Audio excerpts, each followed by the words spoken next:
আমরা সবাই হয়তো জীবনে একটা স্বপ্ন দেখেছিলাম যে আমরা এন্টারপ্রেনিউর হব, কিন্তু কোথা থেকে শুরু করব, কিভাবে শুরু করব তা হয়তো বুঝে ওঠা হয় নাই। আবার কখনো কখনো আমরা ছাত্র অবস্থায় চিন্তা করি যে আমরা পড়াশোনার পাশাপাশি ছোট্ট একটা উদ্যোগ নিব, যেটা আমাদেরকে ফাইন্যান্সিয়ালি সাপোর্ট দিবে, কিন্তু সেটা আমার বিরাট বড় একটা সময় নিবে না। কিন্তু আমরা নিজেদেরকে অজুহাত দিতে থাকি যে আমাদের বাজেট কম, কিংবা আমাদের সেরকম জায়গা আমরা আশেপাশে খুঁজে পাচ্ছি না।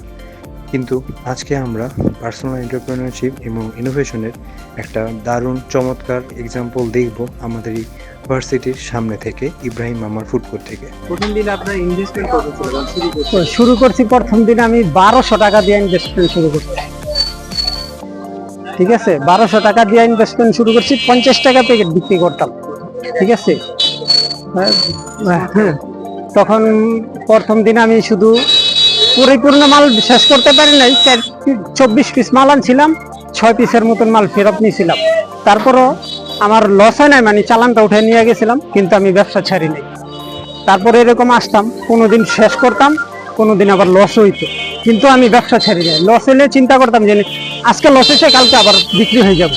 ঠিকই মাশাআল্লাহ পরের দিনে মন বিক্রি হয়েছে। বিক্রি হইতে হইতে আস্তে আস্তে জানাজানি হয়েছে, সবাই জানছে, দেখছে, খাইছে।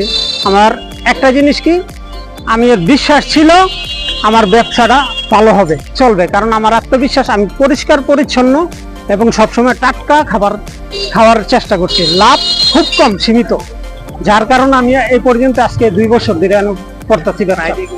আমার আইডিয়াটা আসছে, আমি চটপটির ব্যবসা করি। আমার সংসারে 2টা মেয়ে, একটা ছেলে, আমার ওয়াইফ, আমি ভাড়া থাকি, যার কারণে চটপটির ব্যবসা করে আমার সংসারটা চলতেছিল না। আমি চটপটির ব্যবসাটা হচ্ছে একবেলা, শুধু বিকালবেলা, সারাদিনে আমি বেকার থাকি। তাই বেকার থাকি বইলা বিকল্প একটা, সারাদিন বেকার থাকি, বিকল্প একটা ব্যবসা খোঁজার জন্য আমি, আমার এক ভাগিনা আছে ব্যাংকে পিয়নের কাজ করে, তার থেকে ফোন দিলাম। সে আমার এই আইডিয়াটা দিল যে ভাগিনা, পাশাপাশি তুমি এই মোরগ পোলাওটা বিক্রি করতে পারো। সে আর কি 5টা বাজে ব্যাংকের থেকে আইসা রাত্রে আমার এলাকায় বিক্রি করে, মোটামুটি 400-500 টাকা থাকে। হ্যাঁ, আমার এই আইডিয়া দিল। তখন আমি চিন্তা করলাম যে এই এলাকায় তো ভার্সিটি আছে, তখন আমি তো দিনে এই কাজটা করতে পারি। তাই দিনে আমার ওয়াইফরে নিয়ে পরামর্শের সহিতে প্রথমত 24 পিস নিয়ে 2022 সালের অক্টোবরে শুরু করি। আলহামদুলিল্লাহ তখন থেকে এই ব্যবসা লাভ লস মিলে হইতে হইতে এই পর্যন্ত আইছি। এখন আলহামদুলিল্লাহ 150 পিসও বিক্রি করতে পারি, 130 পিস, 20 পিস এরকম। ঠিক আছে। আপনি কি কখনো চাঁদাবাজির সম্মুখীন হয়েছিলেন এই এরিয়ার মধ্যে? না মামা, আমি এখানে আসার পরে এই পর্যন্ত কেউ চাঁদাবাজির কোনো সম্মুখীন হয় নাই, বরঞ্চ আরো স্টুডেন্টরা আমার হেল্প করছে, সহযোগিতা করছে। বলছে যদি মামা কোনো সমস্যা হয়, কেউ যদি কিছু বলে আমাদেরকে জানাইবা, সিনিয়র গ্রুপ। তখন তাদেরকে আমি বলছি ঠিক আছে মামা, যদি কোনো সমস্যা আমি জানাবো, কিন্তু আজ পর্যন্ত কোনো সমস্যা নেই। এখানে আপনি যে সেল করতেছেন মূলত তো স্টুডেন্টদের নিয়ে, স্টুডেন্টদের বিহেভিয়ার কেমন? আলহামদুলিল্লাহ অনেক ভালো।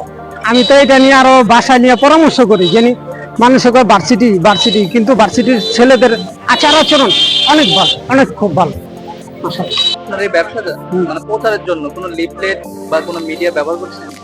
না, আমি আজ পর্যন্ত কোনো লিফলেট, মিডিয়া কিছু ব্যবহার করি নাই, কারণ আমার এটা প্রয়োজন নাই। কারণ ভার্সিটি আমার কোয়ালিটি এবং খাবারের মান বুঝে আমার খাইবে। ঠিক আছে, আমার বিশ্বাস, কারণ আমি 100% পরিষ্কার পরিচ্ছন্ন এবং টাটকা খাবার ব্যবহার করি। আজকে এই যে রান্না করে আনছি, এটা দ্বিতীয়বার রান্না হবে না, আপনি 1000 চেষ্টা করলে হইতো না। আবার আগামীকাল সেম টাইম। ঠিক আছে, কারণ আমার সকালবেলা বাজার করি, তারপর রান্না করি, তারপরে নিয়ে আসি। আল্লাহ যতটুকু সময় লাগে, আমি আমার ওয়াইফ, আমরা দুইজনে এইটার কিছু পরিপূর্ণ শ্রম দিই। 100% কোয়ালিটি সম্পন্ন এবং পরিষ্কার পরিচ্ছন্ন, ওদিকে আমি নজর দিই বেশি। আপনার দুজন মিলে? হ্যাঁ, দুইজনে মিলে। মামা, আমরা তো শুনতে যে আপনার খাবার মানে খুব স্বাদ হয় বা অনেক আইটেম, বা আপনার এই মশলাগুলো কোথা থেকে সংগ্রহ করেন? মামা, এটা আমি হিসাব করলে কি, মশলা স্বাভাবিক সবসময় যা রান্না সবাই যা দেয় তাই দেয়, গরম মশলা, কিন্তু এটা হলো আমার জিনিসগুলো টাটকা। এবং আমি যে মশলাটা, অনেক প্যাকেটজাত মশলা ব্যবহার করে, আমি ওইটা করি না। আমি মশলা কিনে আমার যেটা প্রয়োজন ওইটা আমি ব্লেন্ডার করে ফাঁকি করে তারপরে আমি ব্যবহার করি। তার মানে কি আপনি নিজস্ব মশলাগুলো প্রসেসিং করি, কোনো প্যাকেটজাত মশলা আমি ব্যবহার করি না, নিজে প্রসেসিং করি। এবং কোন জিনিসটার মধ্যে কোনটা পরিমাণে ঠিক দিতে হইব, ওই জিনিসটা আমি ঠিক মতো দিই। কারণ হলে কি, আমার একটা বোন জামাই বাবুর্চি, ঠিক আছে, ঢাকার, বাবুর্চি, তার সাথে থেকে অনেক কিছু আমি শিখছি, যার কারণে আমরা ইচ্ছা করলে অনেক কিছু রান্না করতে পারি, যেমন কোনো কাচ্চি টাচ্চি চিকেন আরো অনেক কিছু রান্না করতে পারি, কিন্তু অন্য কিছু ফুটপাতে বেচা কিনাটা টাফ, এই জন্য আর কি শুধু এইটা বাইসা নিচ্ছি, এইটাই করতেছি। এই ব্যবসা নিয়ে আপনার ভবিষ্যৎ পরিকল্পনা কি? আমার এই ব্যবসা নিয়ে ভবিষ্যৎ পরিকল্পনা কি, মানে এটা আমি আর বেশি দিন এনে করতে চাইতেছি না। কারণ হলো কি, এইখানকার পরিবেশ ঠিক আছে, ভালো আছে, কিন্তু আমার চিন্তাধারা হয়েছে আমি বিদেশ যাব। মানে আমার এক খালতো ভাই থাকে সৌদি আরব, আমার ছোট ভাই, সে আমার নেওয়ার জন্য বহুত করতেছে, চেষ্টা করতেছে। সেই জন্য আমি আর কি প্রবাসে যাওয়ার জন্য আমিও উদ্যোগ নিয়েছি, আমার পাসপোর্ট করে নাকি আমি বিদেশ যাওয়ার আর কি চিন্তাধারা। এই টাকা দিয়ে কি আপনার ফ্যামিলি চলতে? হ্যাঁ আলহামদুলিল্লাহ চলে, কিন্তু আমার খালতো ভাই ওখানে ব্যবসা করে সৌদি আরবে, নিজস্ব গাড়ি, নিজের দোকান, ব্যবসা করতেছে, কইতেছে ওইখানে গিয়ে আমার সাথে এড হইতে, যাতে দুইজনে মিল্লা ব্যবসাটা করতে পারি ওইখানে প্রবাসে।